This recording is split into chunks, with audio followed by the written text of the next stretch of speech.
Hello students, welcome to civil staff Himachal. और आज के मेंस करंट अफेयर के सेशन में इंटरनेशनल रिलेशन से एक और इंपॉर्टेंट टॉपिक पर हम डिस्कस करेंगे।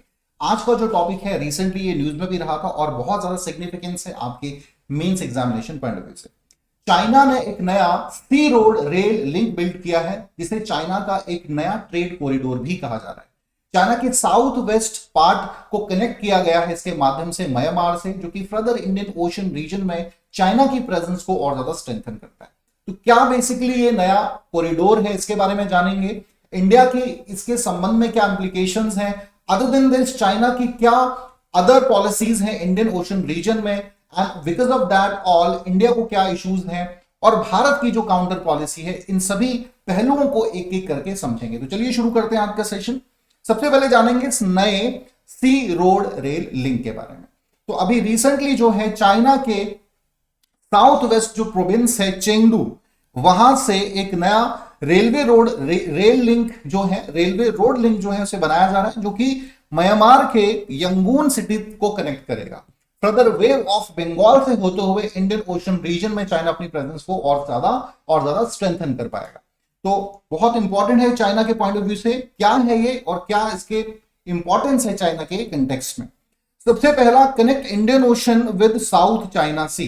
देखिए, इससे पहले अगर हम चाइना की बात कर रहे हैं तो साउथ चाइना सी से कनेक्ट होता था पाकिस्तान के माध्यम से सीबेक, या फिर आपके साउथ चाइना से होते हुए स्टेट ऑफ मलक्का के माध्यम से। बट अभी जो ये है ट्रेड कॉरिडोर, ये डायरेक्ट कनेक्टिविटी बना रहा है वे ऑफ बंगाल से होते हुए इंडियन ओशन रीजन में। और इंडियन ओशन रीजन चाइना के लिए, ना सिर्फ चाइना के लिए, सभी देशों के लिए बहुत ज्यादा इंपॉर्टेंट है। तो ये देखिए आप जरा ट्रेड कॉरिडोर में कि किस प्रकार से चाइना ने कनेक्टिविटी को बनाया है। सबसे पहले चेंगडू जो प्रोविंस है साउथ वेस्ट चाइना में आता है, यहां से एक रेलवे लाइन बिछाई गई है जो कि लिंगशांग रीजन जो आपका है बॉर्डर लाइन है, बिल्कुल म्यांमार और चाइना के बीच ये बॉर्डर रीजन है, यहां तक एक रेलवे बनाई गई है, रेलवे लाइन। अब इसके बाद एक रोड बिल्ड किया गया है यंगून तक, ठीक है। एंड देन फ्रॉम यंगून आप सीधा कनेक्टिविटी बना पाते हैं वे बंगाल से होते हुए इंडियन ओशन रीजन में। तो चाइना पॉइंट ऑफ व्यू से बहुत ज्यादा इंपॉर्टेंट है, life blood of international trade off China इसे कहा जा रहा है। क्यों, इसके पीछे जो रीजन है उसको एक एक करके समझेंगे। इससे पहले डायरेक्ट चाइना का जो एक्सेस है इंडियन ओशन में उसको ये बढ़ा रहा है। देखिए, मैंने कहा इंडियन ओशन रीजन की दोनों पॉइंट ऑफ व्यू से चाइना के लिए इंपॉर्टेंस है। सबसे इंपॉर्टेंट तो इकोनॉमिक पॉइंट ऑफ व्यू से ज्यादा सिग्निफिकेंट है। तकरीबन 70 से 75% जो ग्लोबल ट्रेड होता है उस पूरे रीजन में होता है, ठीक है। और यहां पर अगर आपकी प्रेजेंस स्ट्रेंथन नहीं है, कमजोर है, तो फिर समस्या आएगी। तो ये बड़ा जरूरी है कि इस रीजन में आपकी जो होल्ड है, पकड़ है, वो मजबूत रहे। सो लाइफ ब्लड है। अब सबसे बड़ा कारण क्या है जो सिग्निफिकेंस इस ट्रेड रूट की बनाता है, वो है China's alternative to the Malacca dilemma. देखिए, मलक्का का जो रूट है ये आप मैप में देख सकते हैं। दुनिया का 25% ग्लोबल ट्रेड जो है इस रीजन से होता है और तकरीबन 60,000 के अराउंड जो वेसल्स हैं पूरी दुनिया के, वो इससे हर साल गुजरते हैं। तो अब क्या है कि भाई अंडमान निकोबार बहुत नजदीक है इस रीजन में, ये आप मैप में देख सकते हैं अंडमान निकोबार। और यहां पर इंडिया की स्ट्रॉन्ग प्रेजेंस है, अपने नेवल बेसेस इंडिया है यहां फर्दर बनाने की कोशिश कर रहा है। इसीलिए ये भी एक बहुत बड़ा कारण है कि डायरेक्ट वॉर में चाइना उलझना नहीं चाहता इंडिया के साथ। आने वाले समय में अगर कोई ऐसी वॉर लाइक सिचुएशन बनती है तो चाइना का ये जो आपका ट्रेड रूट है इसे कंप्लीटली काट सकता है इंडिया। तो ये खतरा चाइना को हमेशा है। अब ये जो नया ट्रेड कॉरिडोर बना है ये सीधा बाईपास कर देगा आपके मलक्का रूट को, ठीक है। सीधा चेंगडू से यंगून तक एक रूट बन रहा है, ट्रेड रूट बन रहा है, यहां से आसानी से चाइना ट्रेड कर सकता है। तो इसीलिए इसे life blood of international trade off China कहा जा रहा है, ठीक है। और आने वाले समय में इसकी और सिग्निफिकेंस बढ़ेगी। नेक्स्ट है, अब इंप्लीकेशंस क्या है इसके संबंध में, चाइना इंडिया की क्या इंप्लीकेशंस है। सबसे पहला है चाइनाज स्ट्रिंग ऑफ पर्ल्स। देखिए, चाइना की जो स्ट्रिंग ऑफ पर्ल्स की पॉलिसी है जिसके माध्यम से पूरे इंडिया को चाइना ने घेरा हुआ है, वो और ज्यादा स्ट्रेंथन होगी। जिसे जरा इस मैप के माध्यम से हम समझेंगे। ये आप देख सकते हैं वन रोड वन इनिशिएटिव की जो पॉलिसी है आपकी चाइना की, ठीक है। अब यहां से आप देख सकते हैं कि भाई सीपेक के माध्यम से ग्वादर पोर्ट तक कनेक्ट है। ग्वादर पोर्ट की भी अपनी सिग्निफिकेंस है। इंडियन ओशन रीजन में चाइना की प्रेजेंस को स्ट्रेंथन तो कर ही रहा है, लेकिन यहां पर जो स्टेट ऑफ होमरूज है उसके बहुत नजदीक है। स्टेट ऑफ जो होमरूज है यहां पर, ये सबसे इंपॉर्टेंट चौक पॉइंट है इंटरनेशनल ट्रेड का। 90% तक जो ऑयल का ट्रेड होता है वो इसी के माध्यम से होता है। और यहां पर अगर चाइना की प्रेजेंस बढ़ रही है, आने वाले समय में उनके one belt one road initiative को और ज्यादा स्ट्रेंथ मिलेगी। ठीक है, यहां से फिर सीधा आप देखिए आपके हम्बनतोता पोर्ट श्रीलंका, हम्बनतोता पोर्ट श्रीलंका में चाइना की बहुत स्ट्रॉन्ग प्रेजेंस है। देन चटगांव बांग्लादेश में पोर्ट उनके पास है। देन ये क्योक्यू रखाइन जो रीजन है म्यांमार का, यहां पर एक पोर्ट बिल्ड कर रहा है। ठीक है, रखाइन जो स्टेट है यहां पे इंडिया का कालादान प्रोजेक्ट भी चल रहा है। इसके अलावा अभी यंगून में ये जो कॉरिडोर बनाया है सीधा चेंगडू से यंगून तक, ठीक है। देन फर्दर आप देख सकते हैं स्टेट ऑफ मलक्का से होते हुए हेनान प्रोविंस ऑफ चाइना। तो इस प्रकार से घेरा हुआ है। ठीक है, और ये एक माला की तरह लगता है। ये चाइना की प्रेजेंस आप देखिए एक माला की तरह लगता है। यहां पे नेपाल में रेलवे लिंक बनाने की बात कर रहा है, भूटान में कोशिश कर रहा है, हालांकि भूटान सपोर्ट नहीं कर रहा, लेकिन एक पूरी तरह से हम देख सकते हैं कि भाई इंडिया को घेरा हुआ है अपनी चाइना ने स्टिंग ऑफ पर्ल्स पॉलिसी के तहत।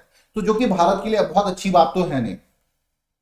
दो पॉइंट है इसमें, एक तो इकोनॉमिक रीजन भी है और दूसरा है नेशनल सिक्योरिटी, नेशनल थ्रेट है भारत की इकोनॉमी को कहीं ना कहीं, क्योंकि जितना क्लोज ऐसा पड़ोसी देश जिसके संबंध नेशनल कंसर्न में बहुत अच्छे नहीं है, अगर वो आपके बाउंड्री रीजन में सेटअप है, परमानेंट बेसिस उसके हैं, तो मिसयूज वो कल को कर सकता है। जैसे हम्बनतोता पोर्ट है या चटगांव है, कल को अगर वॉर लाइक सिचुएशन दोनों देशों के बीच बनती है तो आसानी से जो है ना सिर्फ वेस्टर्न एंड नॉर्दर्न रीजन में चाइना इंडिया को घेर सकता है, बट इवन इन द सी शोर रीजन। तो बहुत ज्यादा नेशनल सिक्योरिटी कंसर्न में स्टिंग ऑफ पर्ल्स की जो पॉलिसी है चाइना की वो हानिकारक है इंडिया के लिए। Economic and strategic rise of China in Indian सब कॉन्टिनेंट।